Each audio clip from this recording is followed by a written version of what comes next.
The triumphant Machiste and Satana prepare their coffins for the criminal syndicate in the jungle hell of an iguana's bumhole. I tell you, Nick, ever since we let them open that musical theatre next door, it's been nothing through here except puffs and Lenzis. Okay. Speaking of which, here's another 8 Lenzis, because this is Iguana's Bumhole. That's the one. I was going to call it. That's the one. Yes. Yes, this is the penultimate episode of the Bumhole, and we should acknowledge that according to you anyway, our Bumhole has been endorsed officially by the writer of this enjoyable book about the films of Umberto Lenzi, Make Them Die Slowly. That's right. He said he listened to our last episode and he enjoyed it, and he's going to send us millions of dollars. Excellent. Perfect. Oh, that would be good. I was wondering when we were finally going to make bank on this one. Yes, yeah. Because it wasn't for pleasure, that's for sure. No. Yes, finally. I can't tell you how much joy I'm having thinking that I'm not going to be watching a Umberto Lenzi film in about another week. We should apologize as well. Not that anyone gives a shit, but we were supposed to do this in 8 weeks. I got ill. So it'll be so there was a week missing there, and actually, that might happen again. So this will either be 9 weeks or 10 weeks as opposed to the 8 weeks. But you know, we did it for you, and we did it for free. So you know what? Right. Settle down, folks. Yes. Yeah. All these thousands of people sending us angry mail about why they're not on time. You know, it's stuff happens. Life gets in the way. Yes. Right. So let's jump in then. Let's start with some comedy gold. Oh, hang on, sorry, no, we don't have any. So instead, let's Chichabomba. Yes, which means fat bomb, apparently. Fat bomb. It is apparently quite an insulting and crappy thing to say to somebody. So when they are all yelling at our be-fat-suited pop star lead actress, I guess it was generous with the term fat suit there. I'm thinking it's jumper with a cushion pushed underneath it, and pretty much some cotton wool in a.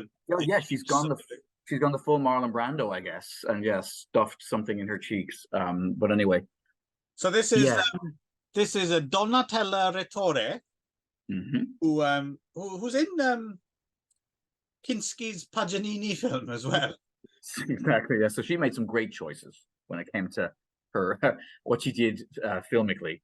And I guess she was a pop star, huge, right? She was huge apparently for a while, but this kind of comes at the end. But not huge. As we'll find out. No. She's quite skinny in real life. But yeah, no, she was a big star, and then unfortunately, this film kind of comes out at like a bit of a drop off in her popularity, and then she came back in a big way in the 90s. She became a huge, kind of like Madonna, sort of connected to the LGBTQ plus community. We see a little bit of that here, although it's not always because it's a Lenzi film. It's always double-handed. There's some stuff that's like, oh, that's okay, and then you're like, no, that scene wasn't.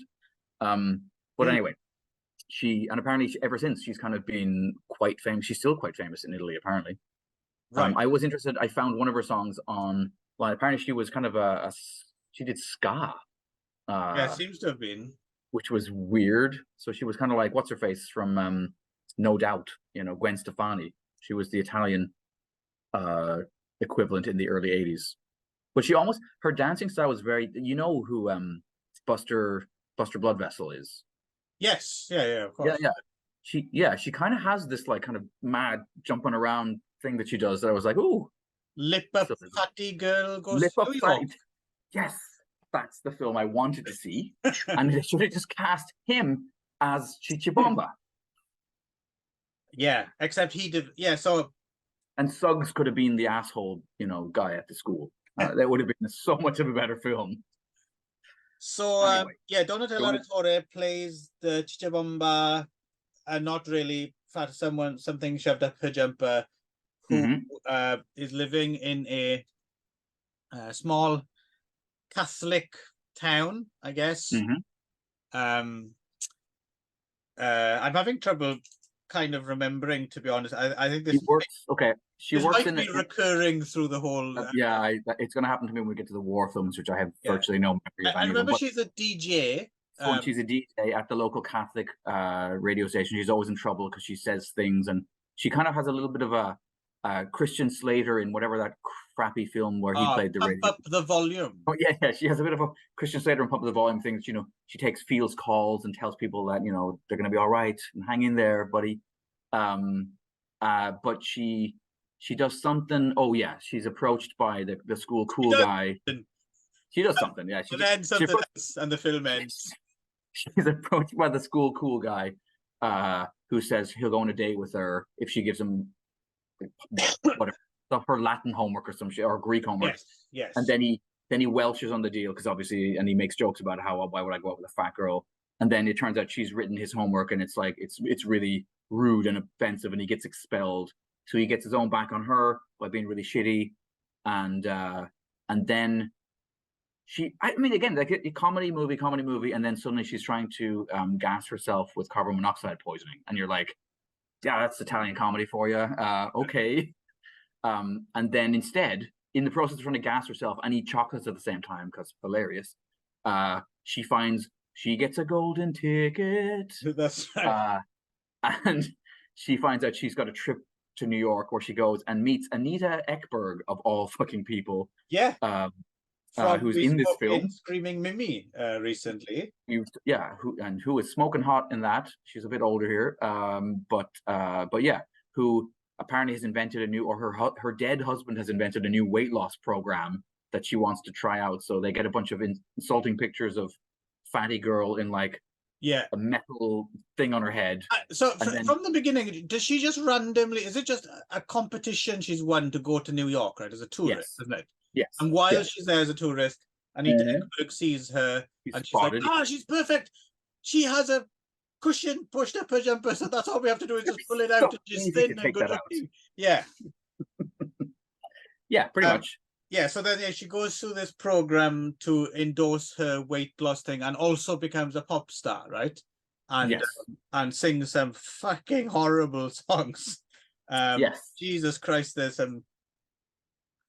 some horrible fucking pop in this film. Yeah, there's some shit pop for sure.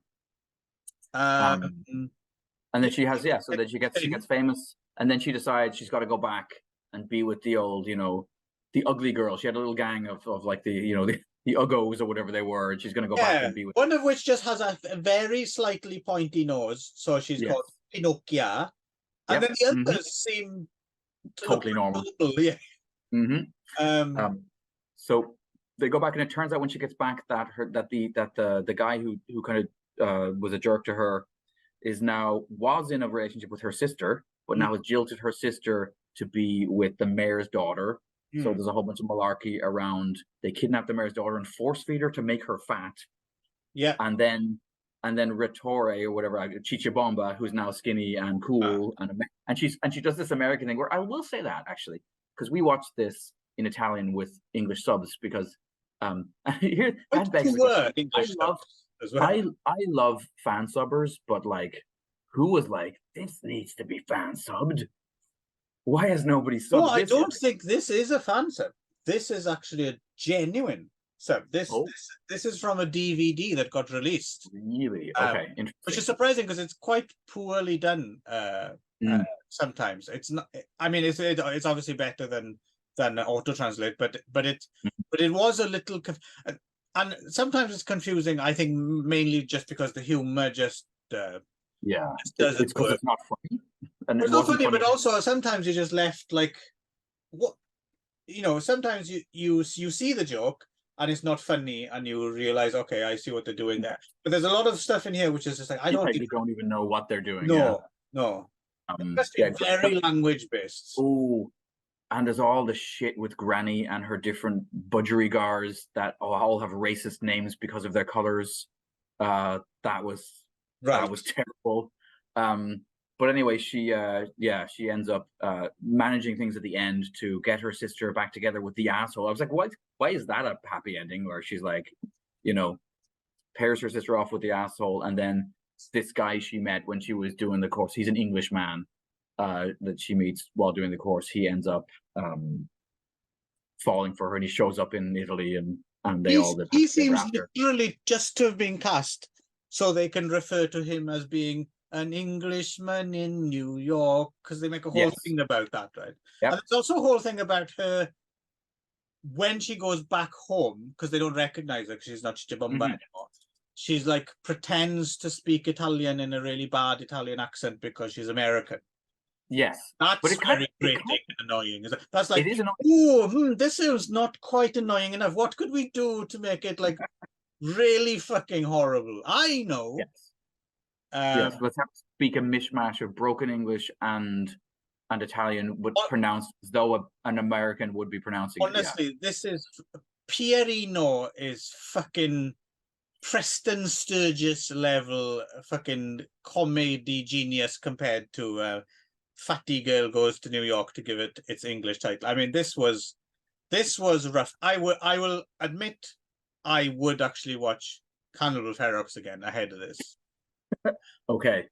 So yes, we'll have to remind me that I need to make my list for the last episode. Actually, I might do more than one. I might do my top 5 because I know what they're going to be anyway, and then I'm going to do my top 5, not including Polizios. Okay, that might be more interesting because that would be a very predictable list, I think. Oh, it's going to be. So I'll say it out. I'll tell you what my top 5 are, but they're all going to be Polizios, I suspect, and then a top 5 other. I mean, I'd put money on it that this is going to be in either list. No, it will not. No. So I mean, it's got some stiff competition in the next episode as well, but this has got to be near the bottom of the fucking Lenzi barrel, right? I mean, I found Bridge to Hell and Wartime quite challenging. But we'll get there soon enough. Yeah, we'll get there. To be fair, though, I think in terms of like what they are, they're a lot more forgivable. This is just fucking awful, right? Like by any standards. Well, I mean, it's another one of Lenzi's like 2-month shoots or whatever. Like it's really, or or less than that. Like it's another one of the ones that he clearly didn't give a shit. He was like, okay, they're asking me to do this. I don't care. Like, I'll do it, but he obviously has no interest whatsoever. He clearly wasn't comfortable with any of the 3 comedies, I think. Definitely not in his wheelhouse. I don't remember if there was anything it even says in the book that there might be, but I think Troy himself also not a huge fan of the Lenzi comedies. And if you consider this is back to back, so we got Pierino, and then we got that fucking ridiculous jungle cannibal joke film, and then we get this in a row. It's no wonder people would have been despairing, I think. Well, shall we move on to something a lot better then? Yes, I think we should. Because I really like this. And I've always really liked Iron Master. I like Iron Master as well. I have to say, and you probably know what I'm mistaken. I think I was convinced, and I even said I watched this with Jen, and I said to her, "Oh yeah, there's this, this whole thing's like a metaphor for like the arms race, basically." And at the end, they're gonna really hammer it home with an actual shot of a nuclear mushroom cloud, which this film does not have at the end. No. So is there an Ator film that does? There is. Yes. Yeah. Thank you. There we go. Yes. I can't remember which one, but there certainly is. I don't know if it's at the end. It might actually be at the beginning of one of them. Okay. Where, rather than it's still a medieval world, but it's like a post-nuke medieval world. Okay.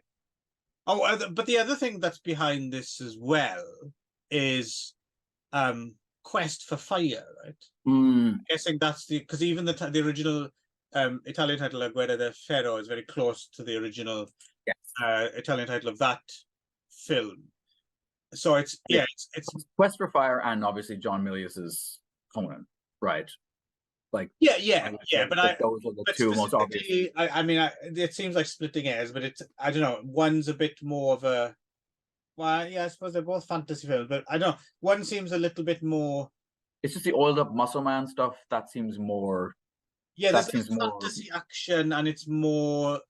I suppose you'd call it. Yeah, it is kind of historical fiction, I guess, in a way. I mean, there's no. Correct me if I'm. Ah, no, there are monkey men. I suppose they count as Yes, monsters. yes, and some zombies Lepers also don't. show up. Some Lepers basic. are just Oh lepers. yeah, I guess you're right. They are lepers. They're not actually zombies, but they're very zombie-like lepers. But this stars gay porn star Sam Pasco. Is he a gay porn star? 100%.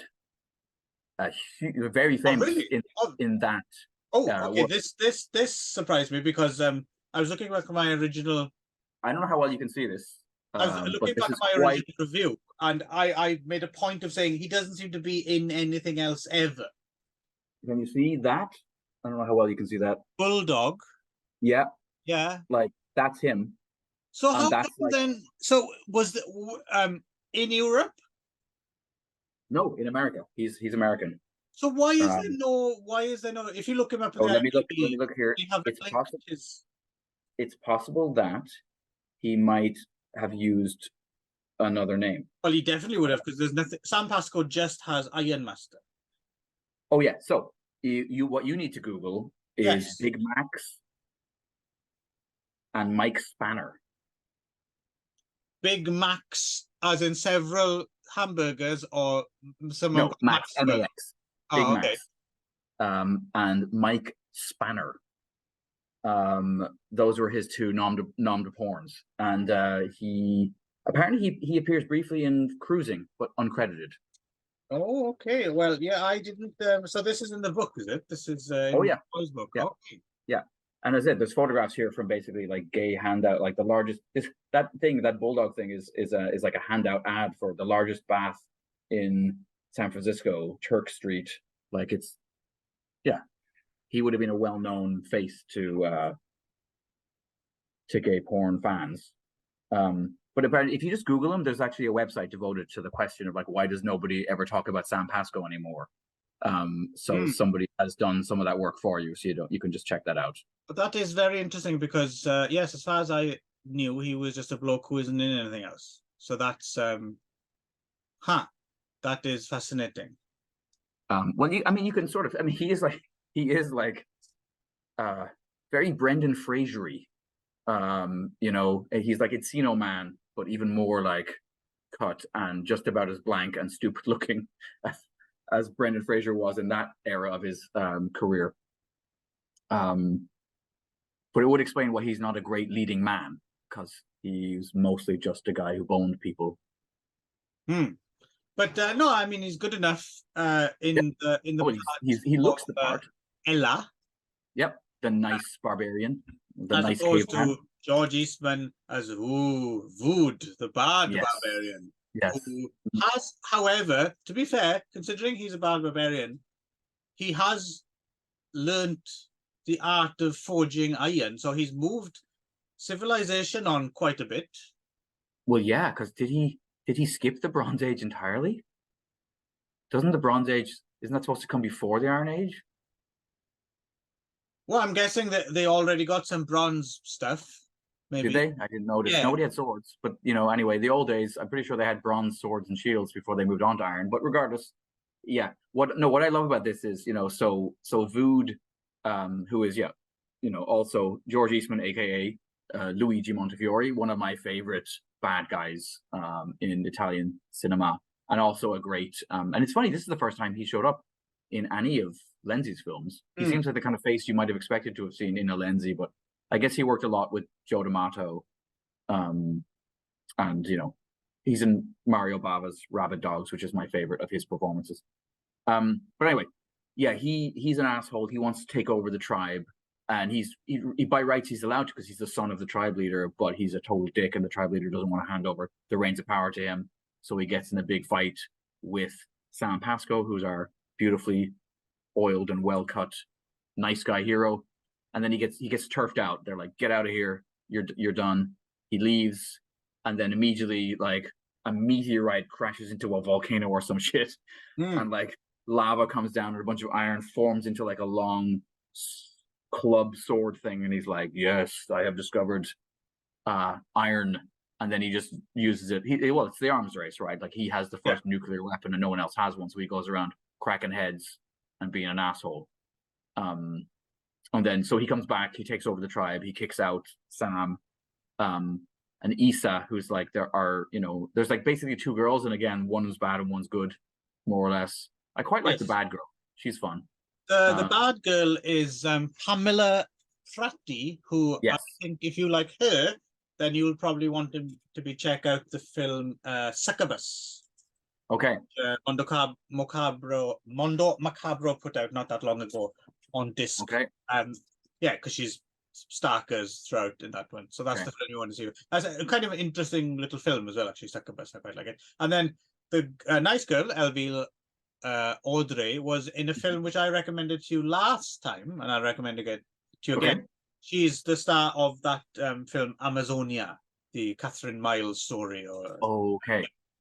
So there you go. There's a couple of that would be a good double bill, actually. Amazonia and Succubus. IRONMASTER related double bill. Oh, I don't even remember him being in this, but according to the IMDb, Nello Pazzafini, this would have been one of Nello's last performances, I assume, in the Lenzi film. Right. And of course, William Berger plays a pacifist tribal leader. Yes. That was one thing Jen liked, actually. She was like, she wasn't expecting that there would be like this pacifist element to the whole film that was quite strong. We've also got the DeAngelis brothers recycling some of their Mounting of the Cannibal God score, which I do like. I like that kind of like like that stuff. Is like it works. And shot in South Dakota, which is also interesting to me. That this is not, so they travel. So they travel all the way to the States. That's why you get the herds of buffalo and stuff they're not stock footage for a change. They're actually footage that Lenzi took in South Dakota, and kind of helped and amped up by some decent matte painting. Like there's, these are the buffalo with mooing cow noises over the top. Yeah, those are the ones. Yeah. Oh, we haven't also mentioned that the other thing that that George Eastman invents is fabulous headgear, because the first thing he does when he gets his massive like fuck off piece of iron is crack a lion in the head with it, take off its head and turn it into a giant teddy bear, which he wears around his head, kind of reducing his feral Nate for us. Like Jen was like, well, he really like somehow by putting that on, he took a big step down in the man state. It's slightly emasculating headwear. It's weird because he without it. I mean, Jen was like, oh, like I don't think she's I probably didn't make her watch Rabid Dogs with him making that girl pee in front of him and going Pisha. So for some reason, so she I don't think she'd seen, and definitely she didn't watch Absurd. There's that word again from a different podcast we just talked about. There's a movie called Absurd, or Anthropophagus. Yeah, all things Jen has not seen. So anyway, but she was like, wow, he is massive. And I was, he was like clearly needs to join us for next year's D'Amato show. Our year-long D'Amato coming soon to a screen near you. No matter what Nick says. It may be happening. I might be getting talked around to it. We'll see if the other person we might have along will also join the madness and drink the Kool-Aid. We'll go to, what was his name? Not the Reverend Jim Jones, the Rasimov version. Jonas. Jonas, yes, yeah. We'll all go to Jonas Town and drink Clive's D'Amato Kool-Aid. There's an euphemism. So yeah, I don't know. This film's fun. It's kind of stupid. I like IRONMASTER. It's good. Yeah. It's probably one of the better of the 80s barbarian films, actually, because there was more of them than you might think. And to be honest, I kind of like them all to a certain degree. I do too, for some reason. I'm a bit of a fool. But this is definitely towards the top end of them, right? Like it's in Conquest. This and Lucio Fulci's Conquest are probably my two favorites. Right. Yeah, this is a lot less Vaseline on the lens than Conquest. Yes, I'm not as much muslin stretched across.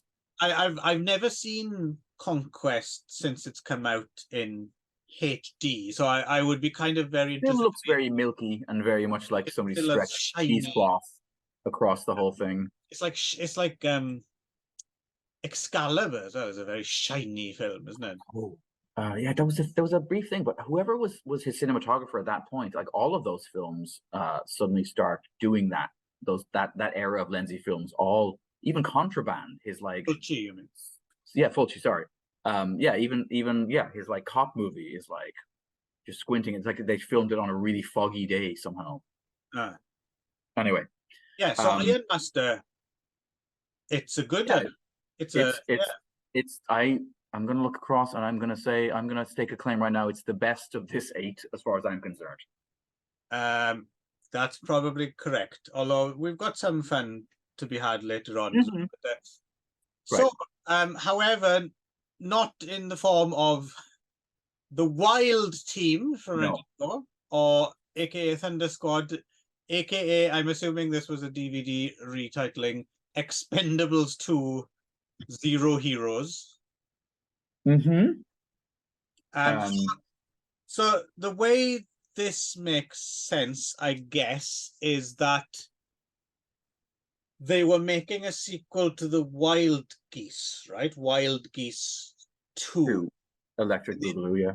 And then the Italians cashed in with Codename Wild Geese, which also got a sequel. And then I'm guessing, in fact, there's 3 Codename Wild Geese films, I think. And then I guess this is a cash in on the cash in, right? So we get Wild Team. Right. So I think we should just point out for a second that something kind of important and sad has happened here. Although, well, maybe not sad, because you probably will disagree. But in Lenzi's career, right, you have gone from like just a couple of years before, like end of the 70s, him still making 5 films a year. Right. And then look at these dates.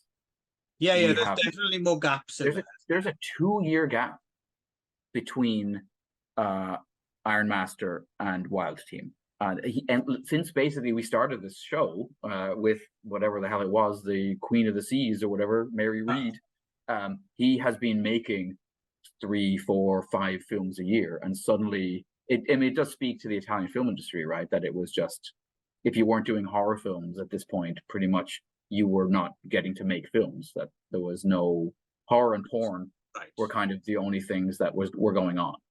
Yeah. But Lenzi, being Lenzi, is like, no, I'm going to make more war action films that he considers to be all masterpieces, none of which are anywhere close to a masterpiece. Yeah. So no, it does get spottier out towards.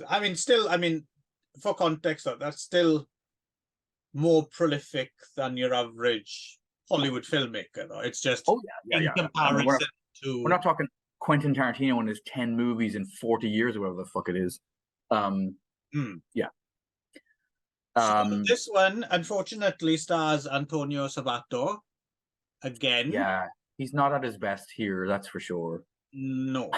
So there's an island, I guess the Caribbean island of Manicoa, but it is, of course, the Dominican Republic again.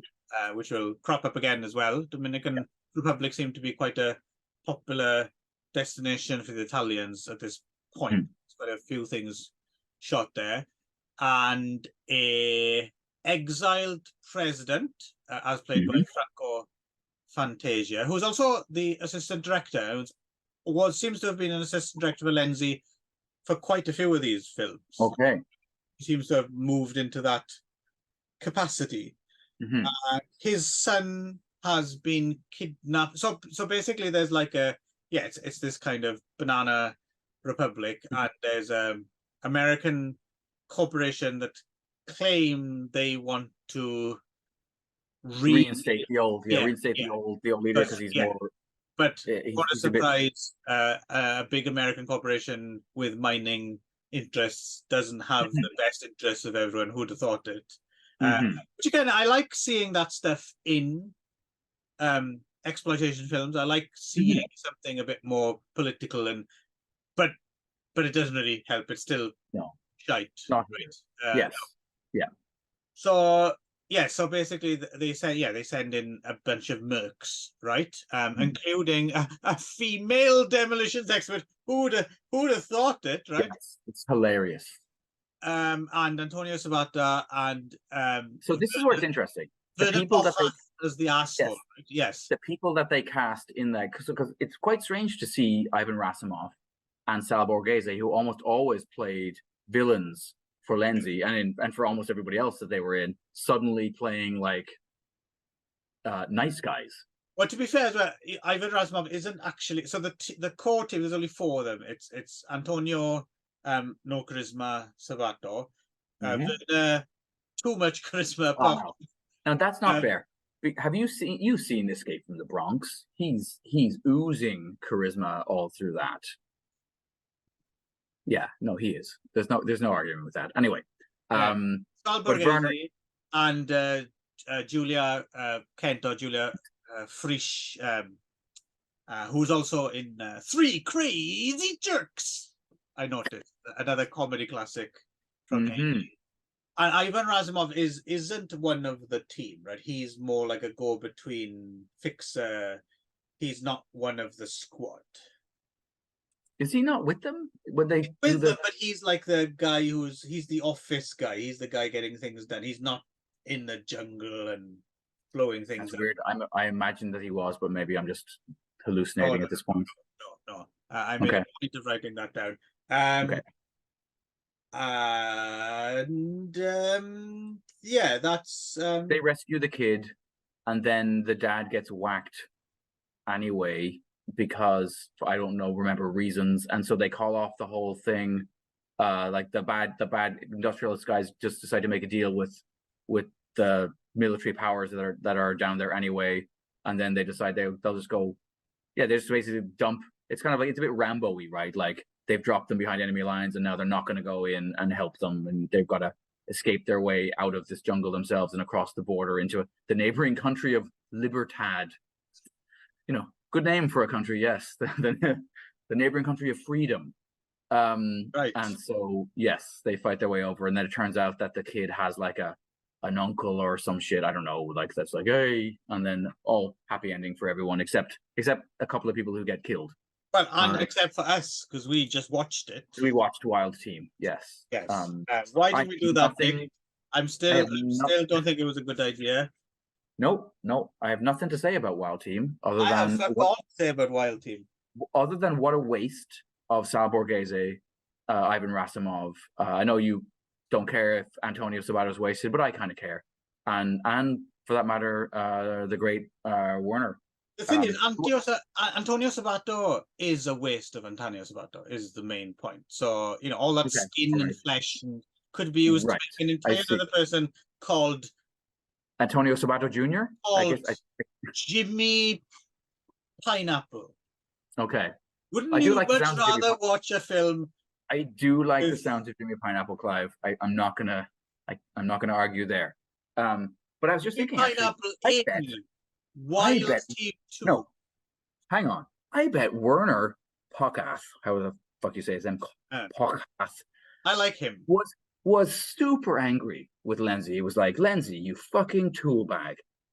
2 years ago, you made a movie starring Sam the Hammer, Mike Spanner, Big Max, Pasco, and you didn't put me in that. You put me in a movie with Antonio Sabato. Yeah. Didn't you know I had to fucking bring Jeff Stryker all the way over here to be in After Death? Exactly. What does Troy Howarth have to say about Wild Team? Anything? He's far more sympathetic to it than we have just been. I think, really? I think he was pleasantly surprised to see Rasimov and Sal Borghese and you know, playing like nice guy characters. That it was a nice reversal of, you know, expectations. And he was just much more. I don't know if he saw a better print of it though, because I was struggling even just to see what was happening in the kind of muddy. I don't think print quality is making any difference here. No. You're probably correct. Yeah, no, he seemed quite a bit more. But maybe he had just come off also watching Chicha Bomba and a couple, and he was less impressed with Ironmaster, which that's really? I said this this is the one section of the book where I had more like, oh, it's funny, I have different opinions about some of these films than our author is or has. But anyway, oh Jesus, and then we're into The Bridge to Hell. See, it's interesting you say that. Well titled. These Bridge to Hell and Water, I found these less exasperating than Wild Team. Okay. Yeah, I don't know if that's the case. I mean, I found them all almost all equally depressing. Again, I think there's maybe I mean, yes, in terms of like how much entertainment value I got out of them, that's one thing. But again, subjective, objective. I mean, both of these are. I'll say this: I read a review that made me all laugh right out for loud. what they are. Okay, no, they're not. But I read a review of this that was really nice. At the end, it said, you know, Bridge to Hell makes the following sentence possible. Lenzi and Andy J. Forrest would have a more successful team up in House of Witchcraft. Oh, yeah, exactly, isn't he? Yes, yes, Andy J. Forrest. You know that your favorite. Yeah, I don't think I was aware of Andy J. Forrest, even though I had seen House of Witchcraft before. But I kept thinking that he looks like a young Magic Morningwood Ron. I don't know why, but there was something about his square jawed, like, you know, yeah, I was just like, I bet that's what Ron looked like when Ron was 20, was Andy J. Forrest. I'm sure Ron was less boring, but anyway. Yeah, so this is a war film, which I think, so again, so what these are, both of these actually, but actually I'll say this, I dislike this one less than the one that comes after. This one was, there's not the silly heist thing about the chalices or whatever. Repositories of footage from better war films, right? From what I can tell. But really, at this point, really damaged, grainy looking, you know, like that. It's very poorly. It's very clearly footage from an older and Yugoslav war films, and they're set in Yugoslavia as well, and shot in Yugoslavia. So I find it kind of interesting that they at least choose to talk about that theater of war. Yes, that's okay. That's true. You don't often see that. So I guess one of the films that was used extensively was Sudjeska, 1973. Right. Which I'm sure is much better than I would imagine Bridge to Hell. But yeah, I mean, there's nothing. I mean, they're very bog standard men on a mission. Yes, I suppose in this one. So this is the one where you've got three guys who've kind of gone semi-AWOL, right? You've got Andy J. Forrest, who's our all-American square-jawed dude. We've got Carlo Mucari, who's our, you know, walking stereotype, Sergeant Mario. And then you've got Paki Valenti as Blitz, who is our Austrian, you know, I'm not a German. Right. You know, it's not, I have nothing to do with any of this. And then we got Francesca Ferre, who plays an ex-nun turned partisan. So they kind of stumble into a partisan group who are like, oh, you guys can fly planes? Well, fly some planes for us, and then we get some stock footage of aerial combat. But in the meantime, they're planning to steal some chalices from a monastery, from a nunnery, a convent. No, yeah, because Francesca turns out, to have been an ex-nun. So yeah, they want to go with her to her nunnery. So they kind of keep creating situations where that might be able to happen. They finally get there. They steal all the chalices. They drive across the rest of Yugoslavia towards the border. Various fights happen. I mean, there's a cool bridge rappelling scene, I guess. And there's dog fights, which I'm assuming are from the source film. Mm-hmm. Yeah. Yeah. So they're a couple. Well, they're a trio of dicks, basically. Yeah, pretty much. Yeah. But with no real personality. That's like, it's not like the good, the bad, and the ugly, where you're like, they're interesting characters with an interesting dynamic. You're just like, I suppose you could say Carlo Mucari is like quite Italian. Yes. That's about it. Yeah. And he quite aggressive, making his moves on Francesca Ferre.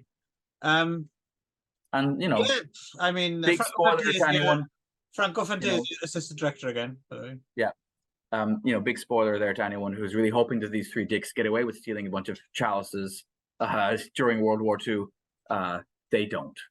They get tricked by our nun character, and that's basically that. It has like an almost like a freeze frame, like end of like a TV show from the 80s, like ha ha ha ending. And that's like, okay. But again, I will say that for what it is, this is better than some other films are for what they are. It's a really low budget repository for some better footage. And there's nothing. Yeah, it's either way for me. I just thought, that's okay for what it is, exactly what I expected it to be. Do you know what I mean? I find it like kind of depressing to see Lenzi on such hard times, because I do like many of his films, and just to see it so impoverished, so bare bones. I don't see the big difference. I don't see the difference. For me, no, I do. For you, there's a world of difference somehow in quality between this and like Manhunt. But totally not really. Okay. Oh well. For me, they just look so dingy, and they look like they're like, are they even shot on? They don't seem like they're shot on 35. That's more of a transfer issue, though. I think. I mean, these have never had decent releases. They've had pretty shoddy. Because they certainly look way older than films that he made 20 years before. But that may just be the they've had Blu-ray. So I don't mean to so strongly defend these not very good films, but I just feel as if you are being slightly unfair on those particular points. All right. Yeah. So we're into WARTIME, right? Which I believe is a film about somebody who suffers from particularly bad HPV. So yeah, that joke's gone over my head because I don't know what HPV is. That's the official name for genital warts. So I still don't get the joke. WARTIME. WARTIME. Wart. That was awful. That was Chicha Bomba quality. That was how dare you have a go at Lenzi for Chicha Bomba? That's fucking hell. WARTIME. What a Jesus Christ. What a twisted. All right, settle down. We just need to take a break from talking about these films. So I gave you the opportunity for me to not have to think about that we're about to talk about at the third of these shit Lenzi war films from the mid 80s in a row.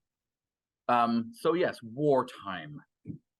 So this one's got what's his face in it, who's going to show up in The Hell's Gate shortly, who is in a ton of spaghetti westerns. What's his name again? Peter Horton. Is that correct? Is that what I'm thinking about? I might be thinking of someone else. I think I am. I don't even remember what happened in this film at all. I'm thinking of Giacomo Rossi Stewart, who plays Professor Amundsen.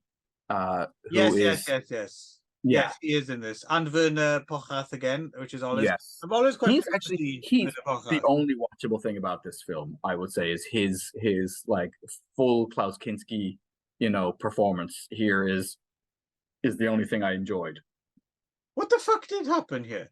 Okay, so basically, vaguely, I mean, this point I've stopped taking notes, but pretty much. Giacomo Rossi Stewart plays Professor Amundsen, who is basically he's a professor, he's a pacifist, he's a caring man, but what the Nazis are willing to fund his research, so he's working with the Nazis. He's invented something that apparently could be used as a weapon of mass destruction. So a team has been sent to like extract him or get him away from the Nazis, led by Peter Hooten. That's the one, yeah. Yep, and. So basically there's like some train stuff. There's something on a train. I remember there's some train escape stuff. Yep. Franco Fantesi as assistant director again. That's all I have to say. But again, even though I literally recall... It has evaporated completely. I recall not even a frame of this film. I would argue that you're pretty much same territory as Bridge to Hell if you're being objective for a low budget. Because again, I think it stole footage from some other films, right? Walter Defends Sarajevo seems to be the main one they've done. which looks like to be quite a good, apparently a major film in that part of the world that people know about, that plays on TV a lot, and is probably a lot better than Wartime. But again, I mean, for what this is, I mean, it would be difficult to differentiate between this and Bridge to Hell, right? I mean, they're pretty much neck, you know, what's you know, neck. No, what do they say? Neck and neck. This is neck and neck. Yes, neck and neck. In terms of just overall cheapness and drabness. Drab. If I gotta come up with one word to describe, I think that's just insulting the people of Yugoslavia as opposed to the films. Okay, I'm sorry, Yugoslavia, but it's okay. It doesn't exist anymore, so you're right. You can actually, fuck you, Yugoslavia. Come and get me, because they're not there anymore. Yeah. I'm quite happy. In fact, I'm gonna set up a tournament as choose your sports, me versus Yugoslavia, and I'll win because you don't exist anymore. There you go. Set that up. Yeah. Can we not talk about this brace of 3 films anymore? Can we move on to let's talk more about what. No. See? Ha! This is what it feels like when you start chatting off about Henry Silva. 3 episodes back, yes. Yeah. I know. Okay. Fair enough. Feel free to wax more rhapsodic about a film you don't remember a single frame of. Unfortunately, coming up next is a film I remember too much about because I've watched You've seen it 800 times. I have actually seen this film 4 times. Yes, so this is Ghost House. La Casa. Now,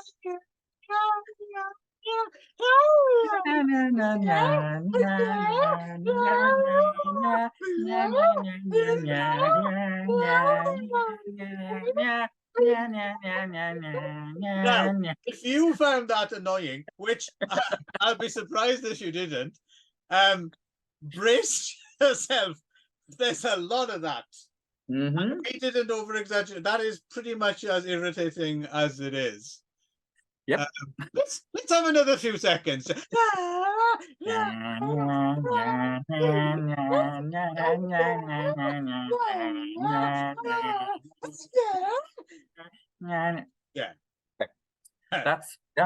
most of the soundtrack to Ghost House right there.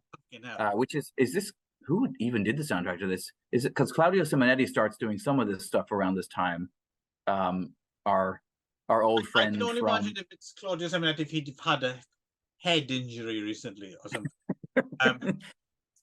Yeah, but he definitely does Nightmare Beach, which is coming up right after this. That's a whole different kettle of octopus. Okay, all right.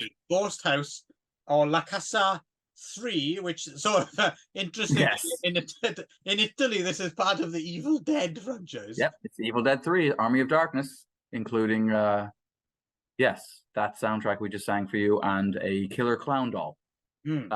And the house, of course, you will recognize, eagle-eyed viewers and lovers of Lucio Fulci, is the same house that was the one that Dr. Freudstein wandered around dripping maggots out of his chest in House by the Cemetery. It's a cool house, you know. It's not used. Ghost house is what it is. Nick. It is in this film, yes.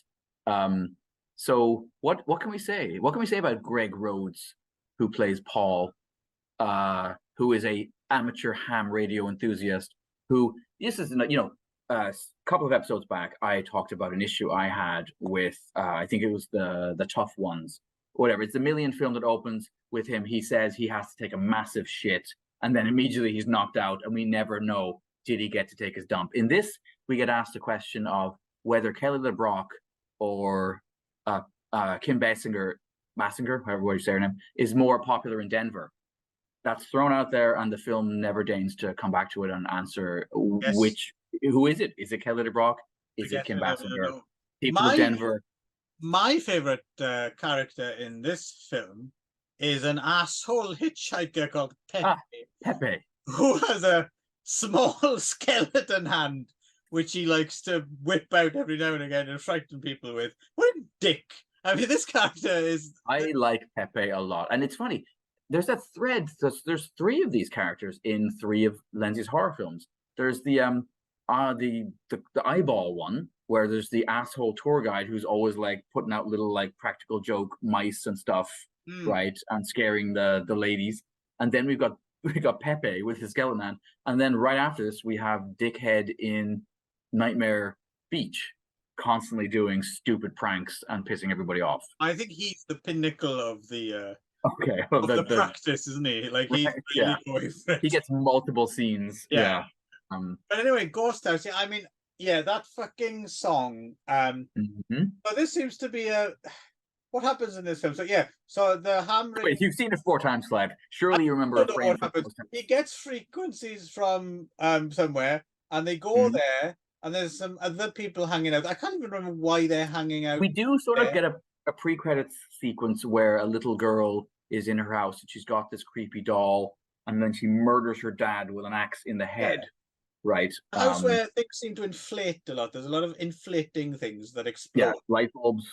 I also liked that, it was really thoughtful of the little girl to only play with inflatable toys that can be easily blown around by a box fan, and also don't lose their air in the whatever 20 years it's been since she died.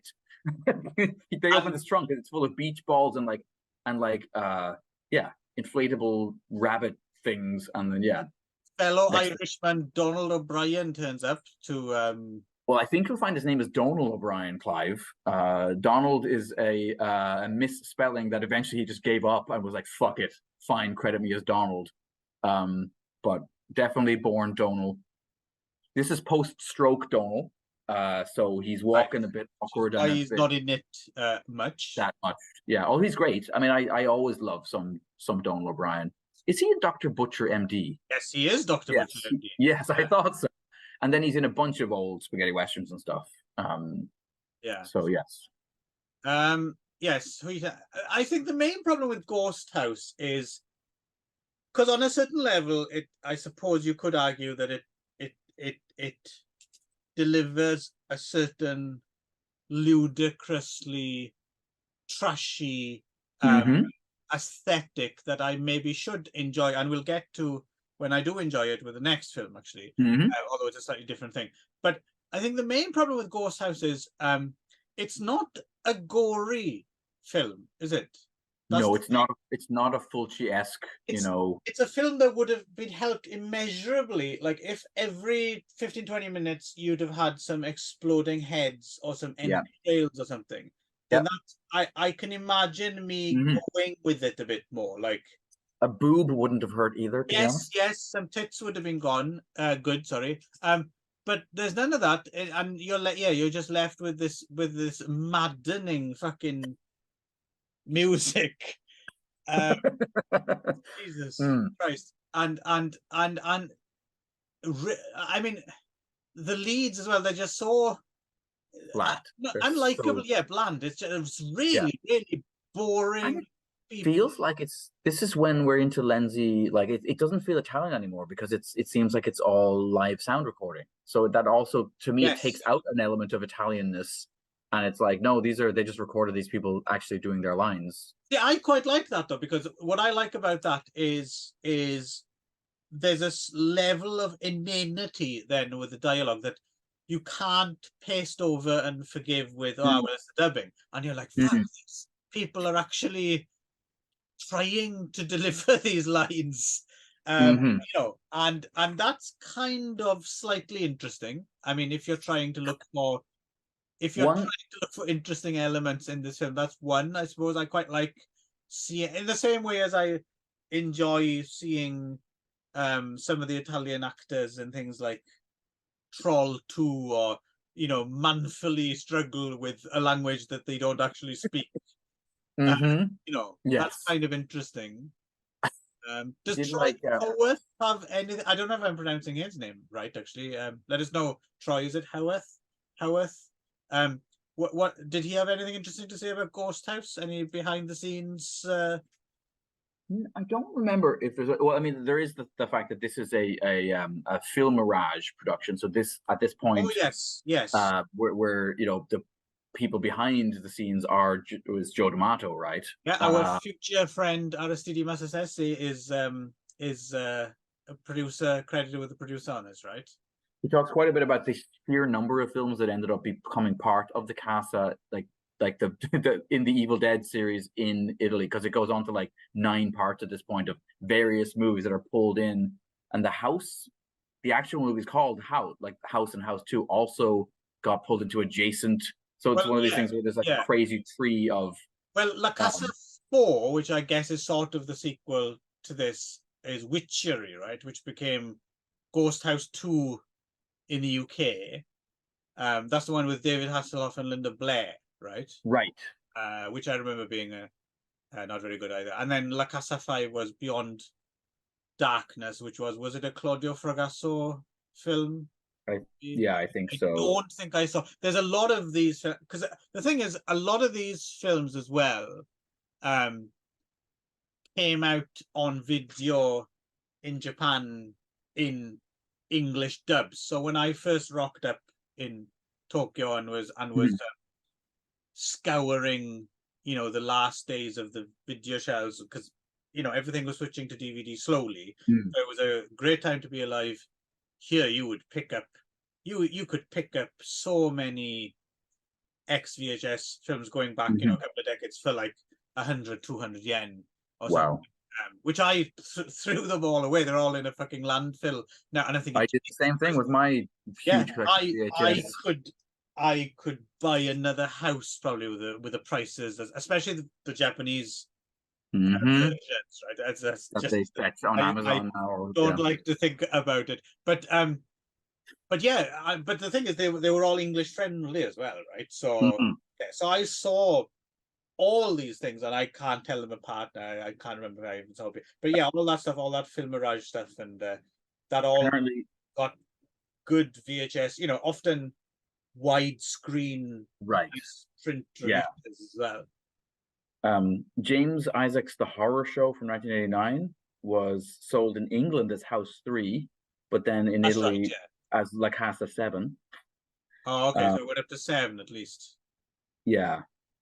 Anyway, trying to think of much of anything else. Well, I mean, he does mention that our Lara Wendell, who plays Martha, appeared in a very questionable film as an underage actress. I'm assuming something happened to you along the way here, because when we were talking about in advance, talking about doing this, you had actually quite positive thoughts. I remember you were quite looking forward to watching Ghost House again, and you had fond memories of it. You don't have much to say about it, I noticed. No, I mean, I still find the film like amusing. It's fun.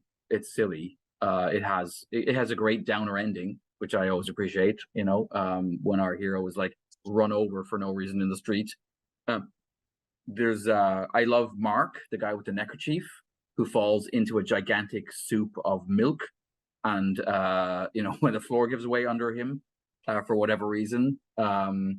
I love Jim, who's the guy with blonde hair who first shows up, and a lot of love.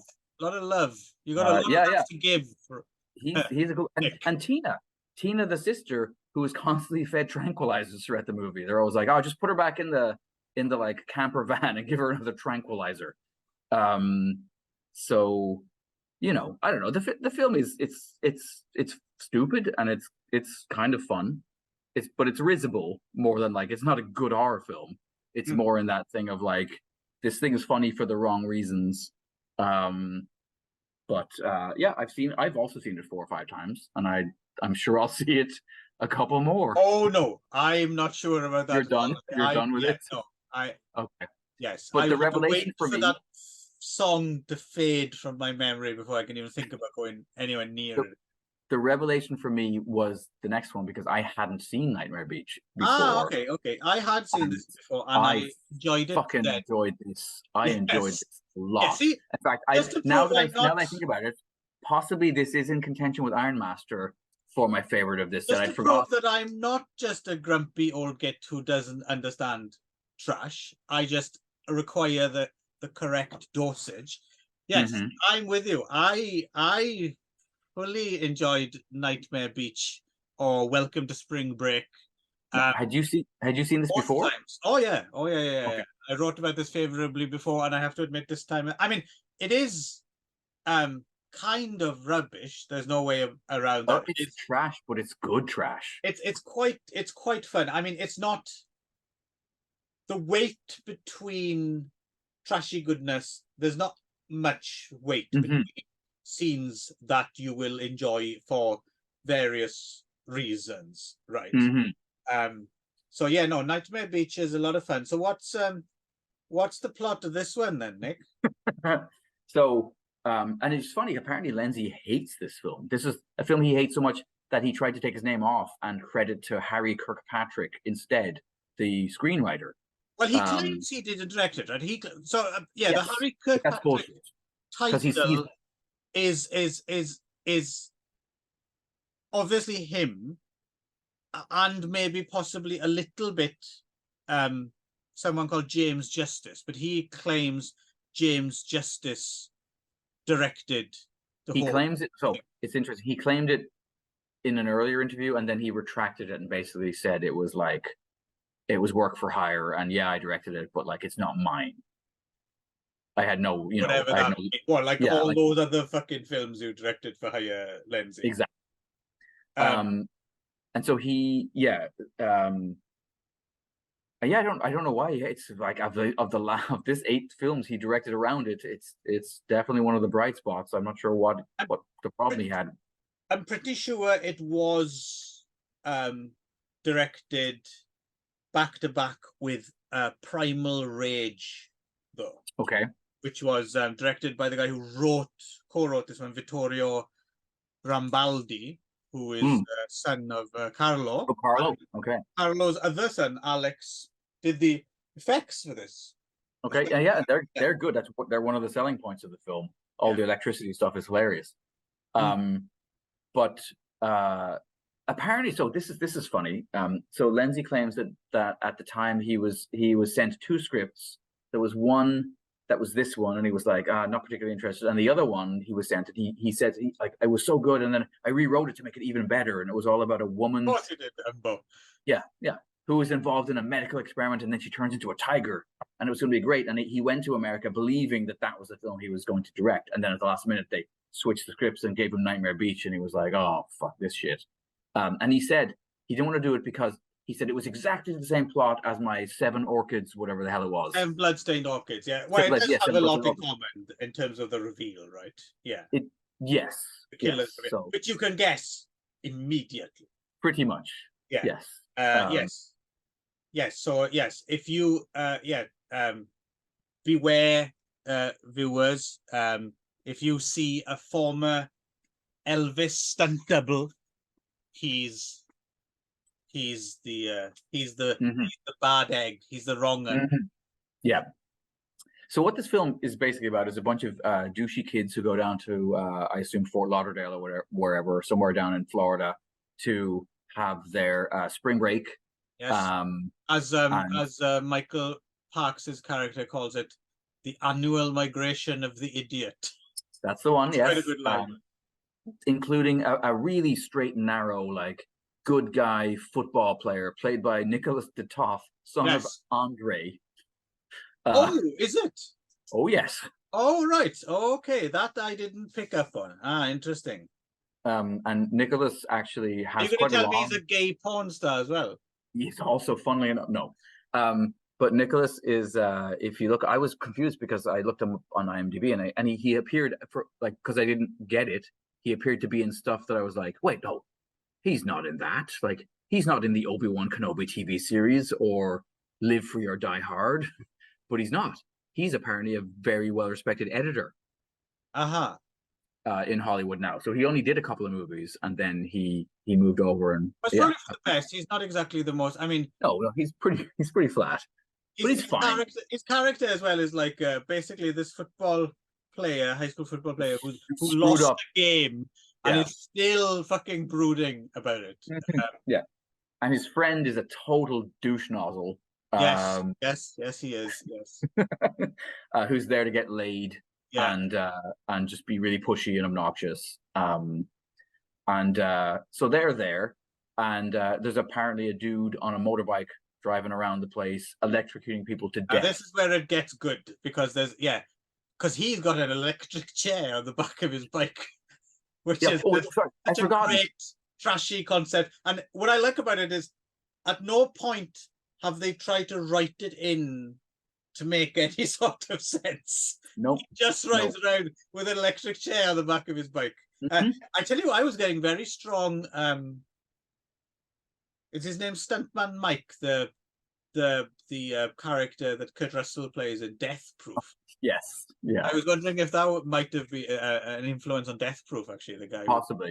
I mean, there's no question that he would have that Tarantino would have seen this.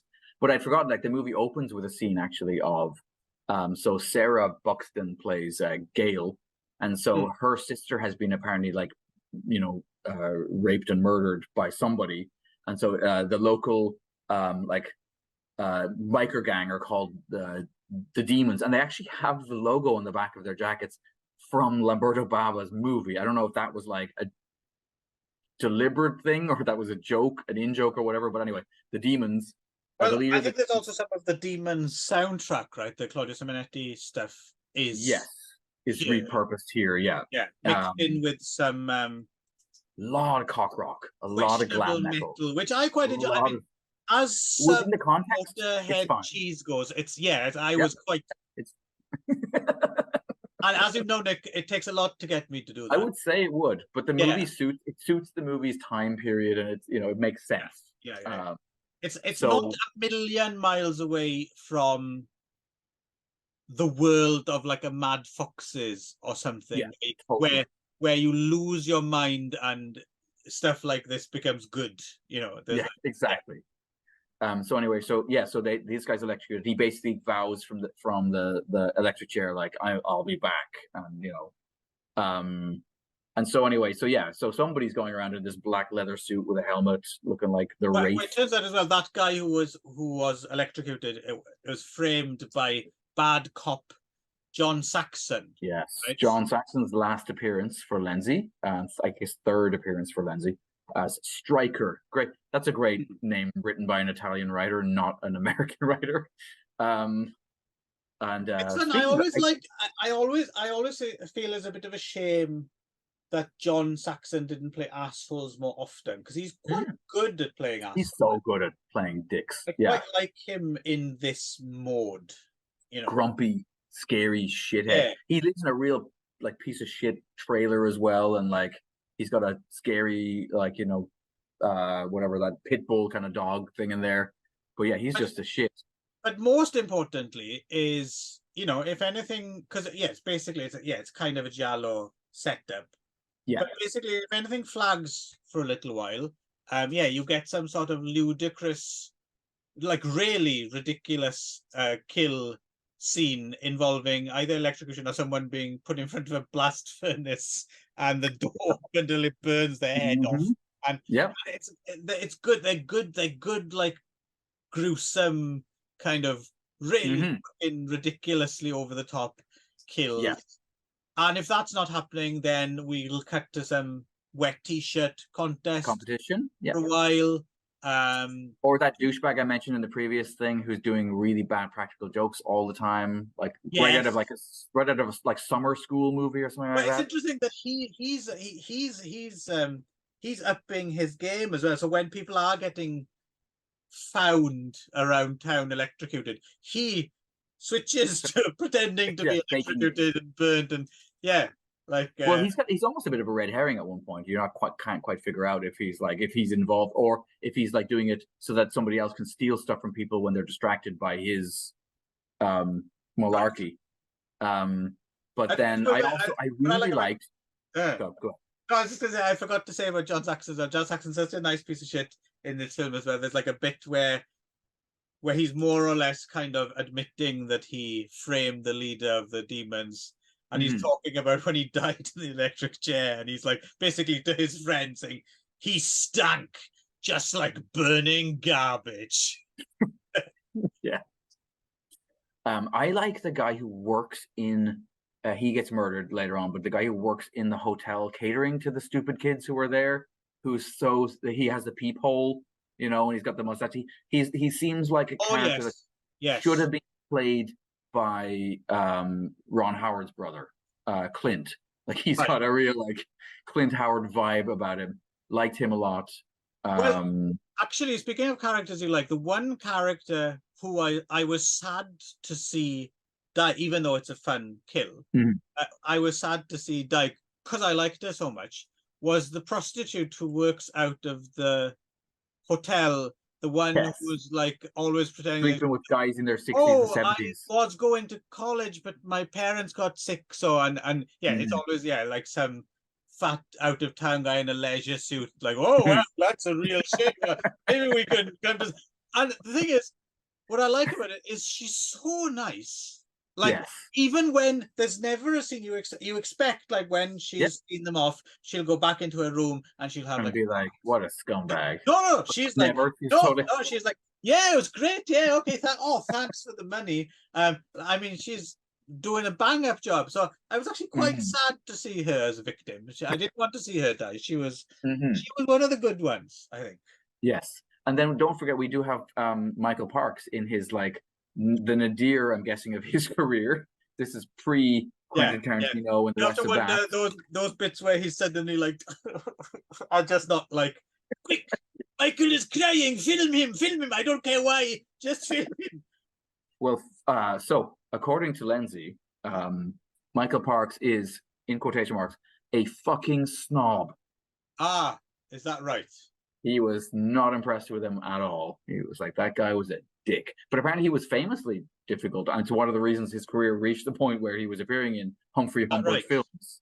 Apparently back when he was in his heyday, he was impossible to work with. And like Brando or any of those people, at a certain point, if your films stop doing well and you've made a name for yourself as a dick, people are just like, fuck you.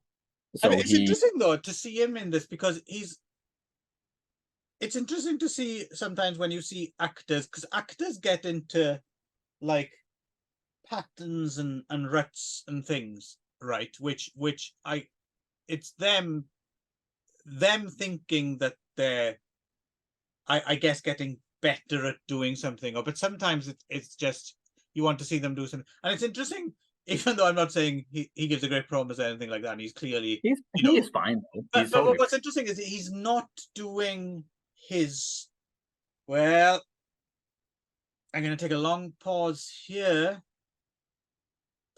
and then maybe another one, and then I might talk a little bit more, but I'm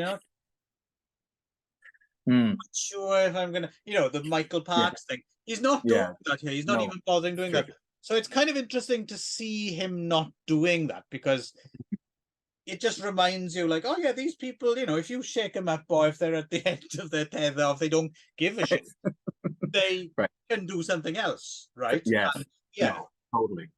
I also was gonna say there's also like the mayor from like the town in Jaws is also apparently down here as the mayor, because there's lots of him being like, don't tell anyone about the constant murders, like, and then finally that's why Michael Parks' character finally shoots himself in the head, because he's so traumatized. Because I like any scene with him ends with him like sneaking his like little whiskey bottle out and taking a few belts. Quite a bit. Yeah, it's this is fun. This is I really liked.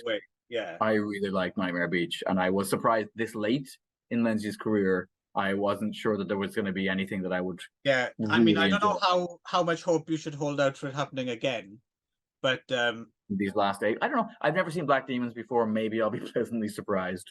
You won't. Oh shit. Okay. But then again, who knows? You're a head case sometimes, and you do like that's true. That's true. You never know. Okay. So but, no. This is this is a good late one. How does Troy Hoyworth come down on something like this? Does he enjoy its trashiness, or is he? I think so. Right. I think so. Yeah. I mean, he does say it's pretty generic and straightforward, but it's still I don't know. it's I still mean, it's fun. quite inventive. I mean, I can't think of that many other That's true. giallos that have a man with Sorry, a Troy, electric you're chair on wrong. the back of his. You're wrong there. Yeah. Yeah. Yeah. No, I think the thing I most took away was just Lenzi hating on Michael Parks. I always enjoy Lenzi being like, that guy's a dick. He really only liked Carol Baker, I think. Carol Baker was his muse, right? To throw us back several episodes. So enter into the Lenzi story.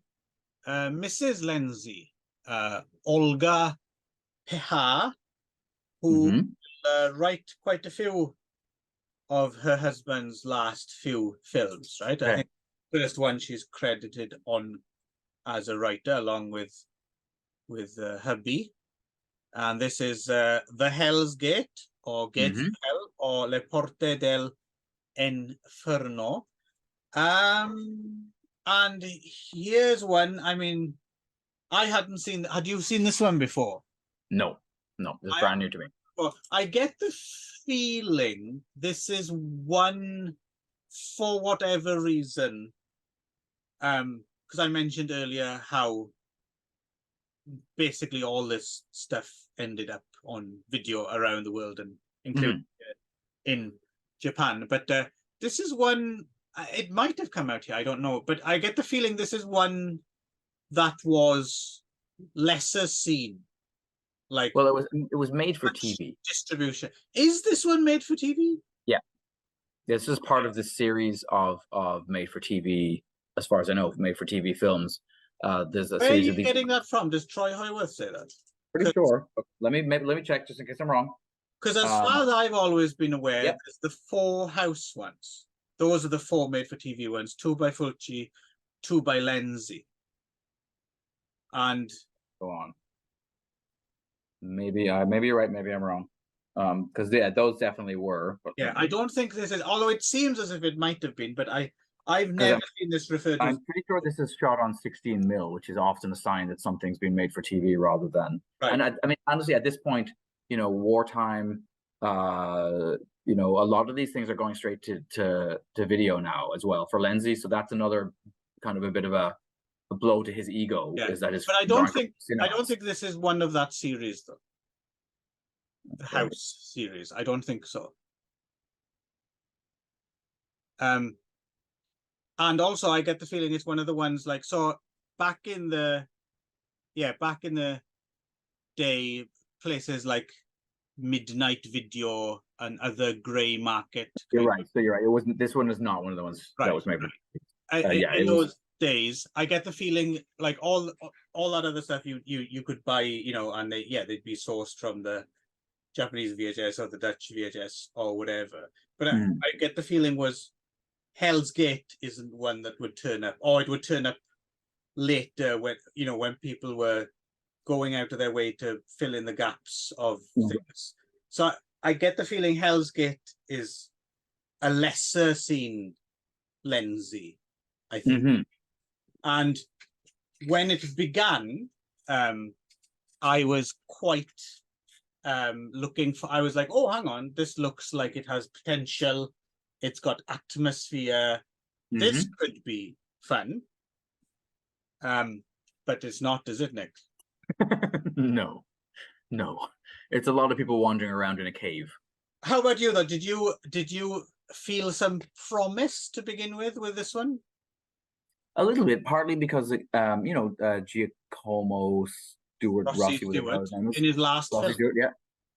He's always good. He brings a certain avuncular, charm to the whole thing. And then Barbara Cupisti, right, is in a bunch of those kind of. She looks quite like Demi Moore in this with her little, pixie cut. But she's in Cemetery Man. Church as well. Which came out the same years as which I thought there were some similarities between this and The Church. I have to admit. Yeah. I mean, The Church is a better film, but for sure. But there's definitely she's in New York. I mean, her first film is New York Ripper. And then Stage Fright. opera. She's in a bunch of these Dario Argento adjacent kind of films, you know. And yeah, so Giuseppe's got silver toes, huh? Or whatever the hell is it. I believe that was her scene. Oh yes, that film's got such. I haven't seen that in a long time, but it's such a grimy atmosphere. I should probably see it again. So yeah, basically what this film is like, some guys decided to try to break the world's record for being in a hole. Yes, that's true. Yes.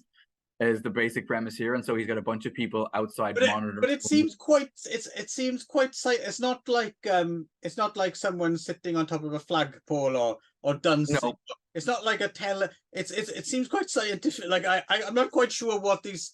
They seem quite scientific because they've got it all rigged up with closer. Oh yeah. TV, and they're all like, I wonder what will happen if a man lives in a cave. Underground he's been there for weeks, but they're taking it very, very, very seriously, aren't they? Oh yeah, and they even mentioned that like the previous guy was from Canada, and you know he was in there for like 60 days, but we've gone 72. You know, will he be a madman when he comes out?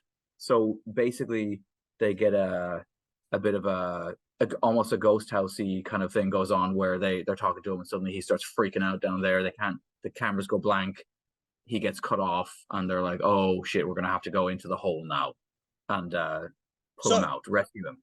So just to, because I did write this down, I forgot, just to go back a little bit to so this was made by Alpha Cinematography, something.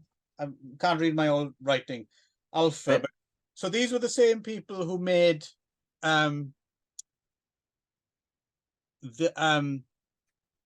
Fulci films Sodoma's Ghost and Touch of Death. So this might have been why you were confused about it being part of the series. Right.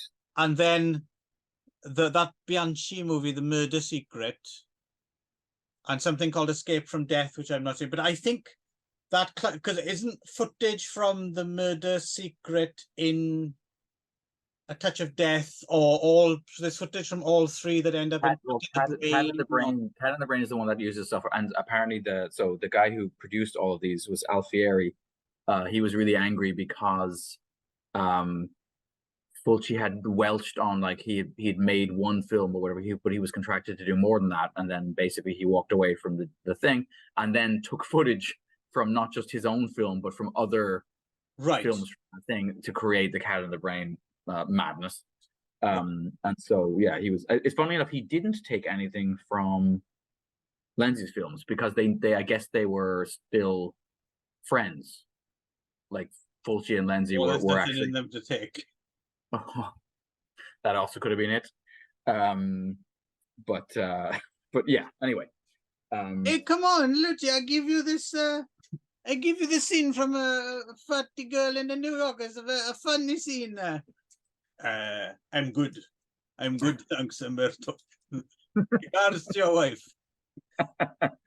So yeah. So anyway, so they all go in the hole. Basically, there's a couple of like young dudes, like repelling types there. I mean, they're actually, I have to say, because this is in Italian too. There's no English dub of this, so that was interesting to me. Well, I think that's another thing that speaks to why it didn't get the distribution, maybe for whatever reason the dub wasn't prepared. Yeah, which is odd. You do wonder why not, you know, because all the other, I don't know about Escape from Death, but Touch of Death, Sodoma's Ghost, Murder Secret, I think I see all have an English seeing them all on Japanese VHS with English audio. But this one doesn't. So, but I mean, so they're all acting in their own language, and you know they're all decent actually. You know, for a bunch of people I've never seen before, for the most part, except for Barbara. They're fine. Paul Muller turns up at the very end as a monk. Yes, he does. Yeah, like you said, there's this guy down the hole. Something goes wrong. They lose the picture, so they have to go down and rescue him.